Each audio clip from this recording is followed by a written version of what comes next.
오늘 본문의 말씀을 가지고 나병 환자와 예수님의 마음, 행동, 언어, 그리고 치유라는 좀 긴 제목을 가지고 함께 말씀을 나누도록 하겠습니다. 아침 저녁으로 날씨가 많이 쌀쌀해졌습니다. 멈추지 않을 것 같았던 더위도 시간이 되니까 자연스럽게 가을에게 그 자리를 내어주게 되었습니다. 지금 이 시간은 하나님의 시간입니다. 우리의 시간을 하나님께 온전히 내어드리는 그런 복된 시간이 되었으면 좋겠습니다. 영상 예배로도 충분히 은혜로울 수 있다라는 어느 한 집사님의 글처럼 이 시간 하나님께는 영광이고 또 여러분에게는 하나는 은혜의 시간이 되기를 소망합니다. 오늘 말씀은 우리에게 마음, 행동, 그리고 언어, 치유에 대해서 이야기하고 있습니다. 나병 환자의 마음과 행동과 언어, 그리고 예수님의 마음과 행동과 언어. 오늘 그 여행을 함께 떠나보도록 하겠습니다. 본문은 우리에게 장소와 시간에 대한 정보를 주고 있지 않습니다. 그러나 병행 본문인 마태복음 8장을 보게 되어지면 예수님께서 산상수를 마치시고 산에서 내려오셨을 때 예수님을 따랐던 많은 무리 중에 한 나병 환자가 예수님께 나왔다라는 그런 기록을 하고 있는 것을 볼 수 있습니다. 이를 통해서 예수님은 오늘도 여전히 쉬지 않으시고 열정적으로 하나님의 나라를 선포하고 있다는 것을 우리가 알 수가 있습니다. 본문은 한 나병 환자가 예수님께 나아오는 것으로 이야기를 시작합니다. 여러분, 나병은 1871년 한센이라는 사람에 의해서 발견되어서 한센시 병이라고 부르는 일종의 피부병입니다. 몸속 세균의 활동으로 눈썹이나 코나 또 뼈나 귀에 그 피부 위에 콩알만한 그런 혹들이 막 생기는 그런 병이에요. 또 손과 발의 경우에 있어서는 그 병균이 관절을 녹여서 결국 손과 발가락을 잃게 되는 경우도 많았다고 합니다. 당시 역사학자였던 요세푸스는 나병을 죽은 자와 조금도 다르지 않은 자라고 말을 할 정도로 고약한 병 중에 하나였습니다. 그렇다면 성경에서는 나병 환자를 어떻게 말하고 있는지 한번 보도록 하겠습니다. 레위기 13장 45절 46절입니다. 함께 봅니다. 나병 환자는 옷을 찢고 머리를 풀며 윗 입술을 가리고 외치기를 부정하다 부정하다 할 것이요 병 있는 날 동안은 늘 부정할 것이라. 그가 부정한즉 혼자 살되 진영 밖에서 살지니라. 아멘. 여러분, 나병 환자는 옷을 찢고 머리를 풀어서 누가 보아도 자신이 나병 환자인 것을 드러내야 했습니다. 혹시라도 누구를 지나칠 때면 오늘 말씀처럼 윗 입술을 가리고 부정하다라고 외쳐서 다른 사람들이 자신을 피해갈 수 있게 해야 했습니다. 그리고 율법이요, 그들을 부정하다라고 이야기했기 때문에 그 병을 고침받고 제사장으로부터 확인을 받기 전까지는 혼자 진영 밖에 살아야 했습니다. 여러분, 성경이 나병 그 자체를 그 죄에 대한 형벌이라고 말하고 있지는 않지만 우리 민수기 12장에서 그 미리암의 영적인 거만함을 하나님께서 나병으로 벌하신 것을 통해서 당시 사람들은 나병을 죄에 대한 형벌이라고 생각하게 되었습니다. 또한 그 무서운 그 전염성이 있었기 때문에 그 전염을 방지하기 위해서 접촉을 엄하게 금했습니다. 따라서 당시의 의식상 부정한 나병 환자는요, 자신의 병을 고침받기 전까지는 가족이나 친구나 또한 지금처럼 예배 공동체 등 아무것도 누릴 수 없는 그런 처참한 삶을 살아야만 했습니다. 지금 그런 나병 환자가 예수님께 온 것은 그래서 당시 사회에서 일어날 수 없는 굉장히 큰 사건이었습니다. 성경은 나병 환자가 어떠한 방법으로 어떠한 모습으로 예수님께 나왔는지에 대해서 기록하고 있지는 않습니다. 어떻게 나병 환자가 예수님께 나아올 수 있었을까요? 나병 환자가 오늘 우리가 예배당에 오는 것처럼 그렇게 떳떳하게 걸어서 아니면 밝은 대낮에 거리를 활보하면서 예수님께 나왔을까요? 그렇지 않았겠죠. 자신의 나병이 보일까봐 최대한 자신의 몸을 숨기고 그리고 해가 없는 캄캄한 밤에 사람들의 시선을 피해서 예수님 앞으로 나오지 않았을까요?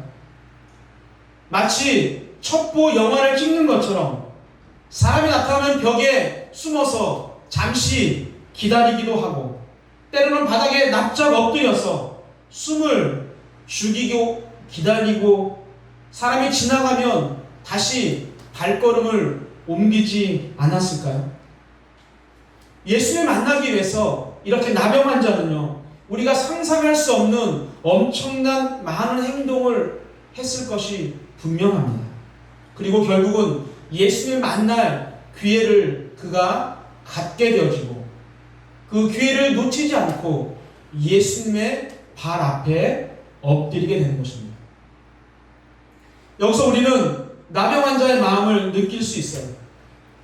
혹시 돌에 맞아 죽을 수도 있는 그런 위험한 상황, 율법을 거스르는 잘못된 행동을 한 그 나병 환자의 마음, 그러나 지금처럼 행동할 수밖에 없는 것은 자신의 질병을 치유하고 싶은 간절한 마음 때문이었습니다.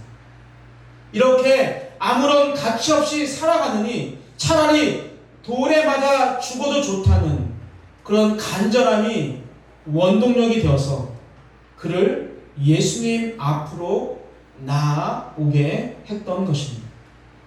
그리고 예수님 앞에 꿇어 엎드려서 이렇게 간구합니다. 우리 40절 하반절을 보겠습니다. 됐습니다. 원하시면 저를 깨끗하게 하실 수 있나이다. 아멘. 여러분, 당시 사람들은 나병은 하나님만이 고칠 수 있다는 생각을 했어요. 그래서 지금 이 나병 환자가 원하시면 저를 깨끗하게 하실 수 있습니다라고 하는 이 고백은 내 병의 중함의 정도가 문제가 아니라 내 피부가 얼마나 썩었느냐가 문제가 아니라 즉 하나님의 즉 예수님의 능력을 의심하지 않고 하나님이신 예수님이 마음만 먹으면 고치기로 마음만 먹으면 나의 모든 더러움을 깨끗하게 하실 수 있다라는 나병 환자의 믿음의 고백입니다. 사랑하는 성도 여러분들, 우리 안에도 나병처럼 눈에 보이지는 않지만 나만의 아픔이 있지 않습니까? 나만 알고 있는 나만의 그런 추하고 더러운 모습이 우리 안에 있지 않습니까? 나 혼자 해결할 수 없는 엄청나게 큰 문제가 우리 안에 있지 않나요? 어떻게 해야 할까요? 어떻게 해야 나의 아픔이 씻겨지고 내 더러움이 깨끗하게 되어지고 나의 문제가 해결될까요? 나병 환자는 간절한 마음으로 목숨을 걸고 예수님께로 나와 무릎을 꿇고 주님이 원하시면 나를 깨끗하게 하실 수 있다라는 그런 고백을 했습니다. 우리도 나병 환자처럼 간절한 마음으로 조금도 의심하지 않는 그 마음으로 주님 앞에 무릎을 꿇어야 합니다. 예배자로 기도자로 나와야 합니다. 그리고 그 시간 그 자리에서 바로 지금 예배하는 이 순간에, 이 시간에 하나님이 원하시면 나의 아픔이 사라지고 나의 더러움이 깨끗해지고 나의 모든 문제들이 해결되어 줄 수 있습니다라는 그런 고백을 우리가 이 시간 해야 합니다. 나병 환자의 그런 간절한 모습을 보신 예수님의 마음과 행동과 말은 어떻게 나타날까요? 우리 41절을 함께 보도록 하겠습니다. 읽습니다. 예수께서 불쌍히 여기사 손을 내밀어 그에게 대시며 이르시되 내가 원하노니 깨끗함을 받으라 하시니. 아멘. 수많은 무리에 둘러싸인 예수님께서 자신 앞에 무릎 꿇고 있는 한 나병 환자를 지금 봅니다. 여러분, 누가복음에서는 그 환자의 상태를 온 몸에 나병이 들렸다라고 말하고 있는 것을 보면 그 환자의 상태가 매우 중했다라는 것을 우리가 알 수가 있습니다. 얼굴 여기저기에 큰 혹이 나 있고 손가락도 발가락도 없어진 아주 흉측한 그런 모습이었을지도 모르겠습니다. 그러나 예수님께서는요, 당신의 발 앞에 엎드려서 고백하는 그를 보시면서 불쌍히 여기십니다. 자신 앞에 무릎을 꿇고 있는 그 환자에게 연민의 정을 느끼셨다는 말입니다. NIV 성경에 보면 filled with compassion이라고 말을 하고 있어요. compassion이라는 단어는요, come 플러스 passion 해서 고통을 함께 한다는 거예요. 감정을 함께 한다는 거예요. 지금 예수님께서 병자의 감정을 함께 하는데 그 함께함이 feel, 완전하게 채워졌다라는 것을 의미합니다. 즉 환자의 고통을 함께하는 마음이 지금 예수님 안에 가득 찼다는 것입니다. 여러분, 유산을 가지고 집을 나가서 허랑방탕에 그 돈을 다 소비하고 정말로 거지의 모습으로 돌아온 둘째 아들을 아버지가 어떻게 합니까? 치근히 여겨서 달려가 목을 안고 입을 맞췄다라고 누가복음에서 기록하고 있죠. 치근히 여겨. 여기에 쓰인 치근히 여겨라는 단어가 바로 compassion이라는 단어예요. 헬라어도 똑같은 단어입니다. 불쌍히 여기는 마음을 가지신 예수님은요, 당신이 절대로 해서는 안 되는 행동을 하고야 마십니다. 당시 율법은 부정한 곳에 정결한 것이 닿게 되어지면 이 정결한 것이 부정하게 된다라고 생각했어요. 그래서 부정한 것을 만지는 것은요, 금기시 되었습니다. 그런데 긍휼의 마음을 가지신, 연민의 마음을 가지신 그 예수님이요, 그 마음을 가지시고 오늘 보니까 손을 내밀어서 그에게 대셨다라고 이야기합니다. 환자를 만지신 거예요. 부정한 것을 정결한 손으로 만지신 것이죠. 여러분, 목자다운 긍휼의 마음이 이 한 구절에 잘 나타나 있다고 생각합니다. 그런 구절이 또 있는데요, 마가복음 6장 34절입니다. 읽겠습니다. 예수께서 나오사 큰 무리를 보시고 그 목자 없는 양 같음으로 인하여 불쌍히 여기사 이에 여러 가지로 가르치시더라. 아멘. 누가복음 7장 13절도 보겠습니다.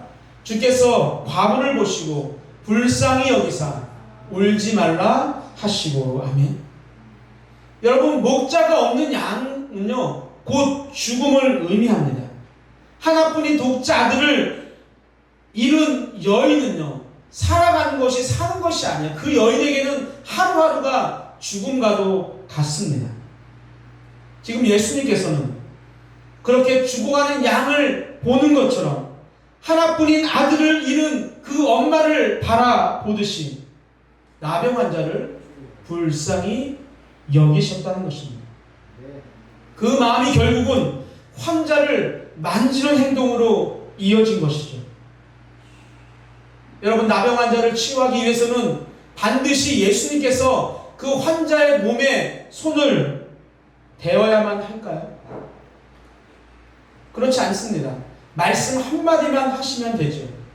이어서 나오는 구절에 내가 원하노니 깨끗함을 받으라라고 예수께서 말씀하셨더니 병이 깨끗하게 나은 것을 보면 굳이 예수님은요 그에게 손을 대지 않아도 된다는 것을 우리가 잘 알 수 있습니다.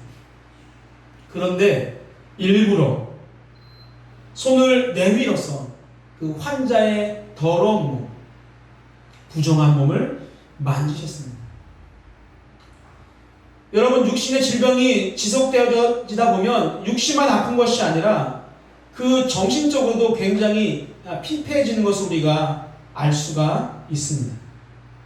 그렇게 힘들어하는 환자를 만지신 것을 통해서 예수님의 지금 고침은 어떠한 기능적으로 그 환자를 고치신 것이 아니라 마음속에 가득한 애정과 긍휼의 마음으로 고치신 것을 지금 공포하는 것과 같습니다. 여러분, 예수님이 그 나병 환자를 만지기 전까지요, 그 환자는요 누구도 자신을 만져주는 것을 아마 경험하지 못했을 것입니다. 만져주기는커녕 따뜻한 눈길조차도 한 번도 받아보지 못했을 것입니다. 그런데 지금 자신 앞에 있는, 내가 무릎 꿇고 있는 그 예수님이 자기의 흉측한 몸을 지금 만져주신 거예요. 말씀을 준비하면서 이런 생각을 잠시 해보았습니다. 만약에 예수님이 그 환자를 정말로 긍휼의 마음으로 만져주셨음에도 나병이 깨끗하게 되지 않았다 해도 나병 환자의 마음은 이미 깨끗해졌겠구나. 아무도 가까이 하지 않는 자신을 만져주는 그 예수님의 긍휼의 마음만으로도 충분했겠구나라는 그런 생각을 해보았습니다. 그런데 내가 원하노니 깨끗하게 되라라는 그 예수님의 말씀으로 자신의 몸이 깨끗하게 된 것을 이 환자가 경험하게 되죠. 여러분, 예수님의 환자를 바라보는 이 긍휼한 마음은요, 마음으로 그치지 않고 손을 뻗어서 환자를 만지시고 또한 말씀으로 그를 치유하신 것으로 이야기를 마치고 있습니다. 여기서 우리가 예수님의 모습을 좀 본받았으면 좋겠습니다. 차를 타고 이 길거리를 다니다 보면 그 길에서 폐지를 주워서 나르시는 그런 어르신들을 볼 때가 있습니다. 사실 그때마다 내가 먹는 몇천 원짜리 점심도 사치다라는 그런 생각을 할 때가 있습니다. 아마 여러분들도 그런 마음을 느끼신 경우가 많을 거라고 생각합니다. 그런데 안타깝게도 그 제 생각이요 행동으로 이어지지 못할 때가 대부분이라는 것이죠. 마음을 먹었으면 행동으로 옮겨서 무엇인가 행동으로 나타나야 하는데 저의 삶이 그렇지 못합니다. 그러나 예수님은 나병 환자를 불쌍히 여기신 것으로 멈추지 않았어요. 가장 힘들어하는 것이 무엇인지 생각하시고 터치하시고 만져주시는 것, 그리고 마지막 그 치료의 언어를 통해서 깨끗하게 하시는 결과물을 그에게 예수님이 보여주십니다.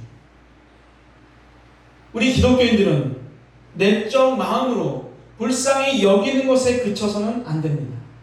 외적인 긍휼인 그 손을 내밀어서 그들을 일으켜 세워주어야 합니다. 그리고 원하는 것, 간절히 소망하는 것을 함께 이룰 수 있는 그 상황까지 우리가 그들과 함께 걸어가야 합니다. 이렇게 나병 환자의 치유는 예수님의 긍휼의 그 마음과 그것이 동기가 되어지는 그런 신체적인 접촉, 그리고 치료의 언어를 통해서 일어난 것입니다. 여러분, 예수님이 이렇게 남이 걷지 않는 길을 지금 매번 걸어가고 계시는 거예요. 그런 예수님을 많은 사람이 따랐다는 것은요, 너무나도 당연한 결과라고 생각합니다. 설교를 준비하면서 나도 예수님처럼 살 수 있으면 얼마나 좋을까를 생각해 보았습니다. 그런 중에 그렇게 사는 목사님을 알게 되었어요.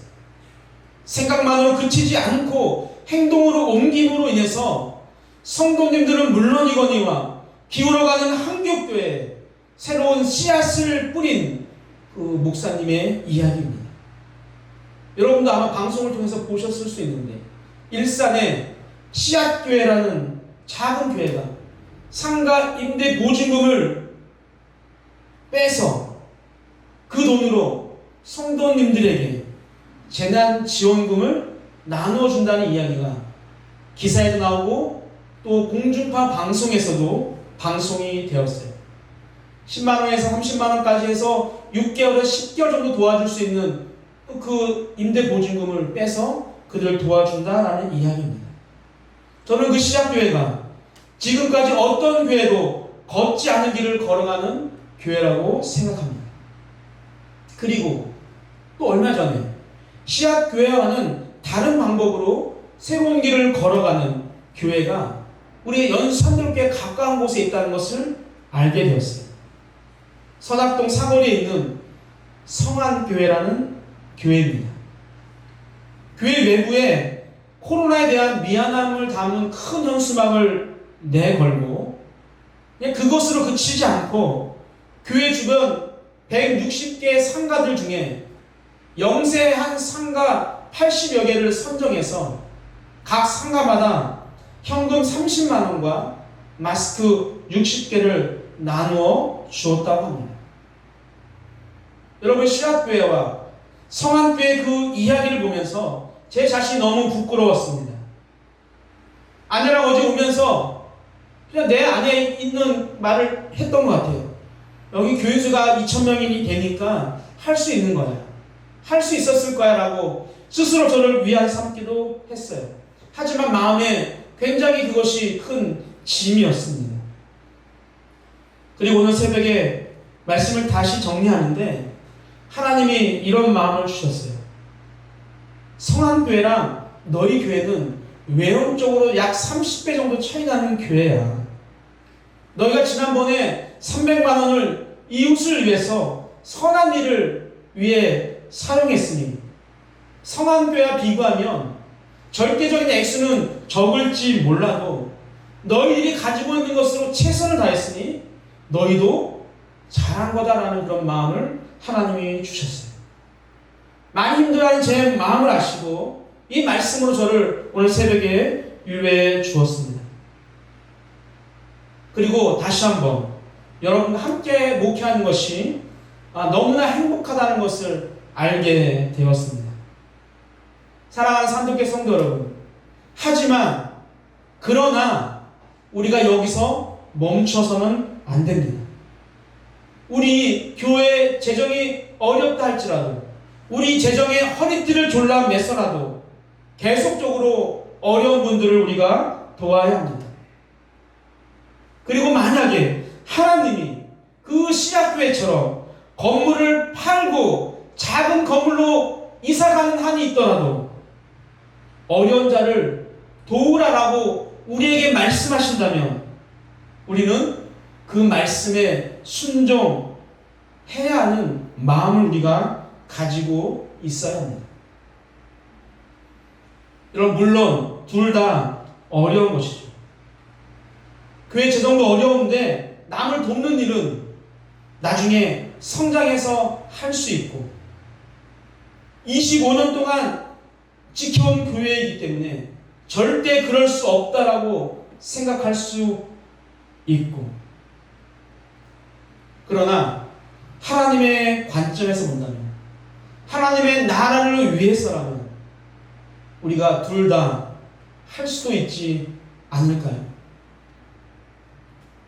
지금 우리가 무엇을 하는 건지, 무엇을 할 수 있는지, 무엇을 하는 것이 하나님이 더 원하시는 것인지 우리가 그것을 생각하고 그 말에 우리가 늘 순종하면 됩니다.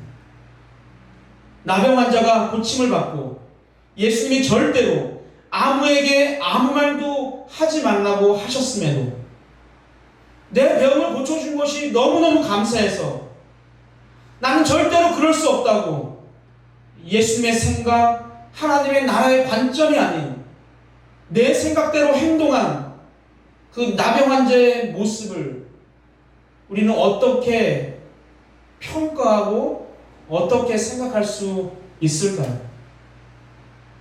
나병을 고침받은 그 한 사람이 내 생각대로 예수님의 그 기적의 모습을 소문냄으로 인해서 오늘 말씀을 보니까 예수님께서 다시는 드러나게 동네에 들어가지 못하고 바깥 한적한 곳에 머물게 됐다고 기록한 것을 우리가 볼 수가 있습니다. 사랑하는 산돌교회 성도 여러분, 우리가 나병 환자를 욕할 이유는 없을 것 같습니다. 자신을 고쳐주신 예수님에 대해서 정말 그거 얼마나 많은 사람들에게 이야기하고 싶을까요? 찾아만 가면, 만져만 주시면, 말씀만 하시면 너희들의 병이 나을 수 있다고, 나도 나았는데 너희는 더 나을 수 있다고 얼마나 그가 이야기하고 싶었을까요? 그러나 우리는 이 이야기를 통해서 내 생각이 맞는다 할지라도 하나님의 나라를 위해서라면 내 행동을 절제해야 한다는 것을 알아야 합니다. 내 생각과 하나님의 생각이 완전 반대라고 할지라도, 아니 내 생각이 절대적으로 맞다라고 느껴지는 그 순간에도 우리는 내 생각을 접고 오로지 하나님의 뜻을 따라야 합니다. 그것이 나병보다 더 큰 죄를 가지고 있는 나를 십자가의 보혈로 예수님의 죽음으로 깨끗하게 고침을 받은 우리가 해야 할 일이기 때문입니다. 오늘 말씀을 통해 예수님의 그 긍휼의 마음과 선하신 행동과 치료의 언어가 우리의 마음과 우리의 또 행동과 우리의 언어가 되어져서 끝까지 주님의 사역에 쓰임받는 우리 산돌교회와 산돌교회 성도님들이 되시기를 주님의 이름으로 축복합니다.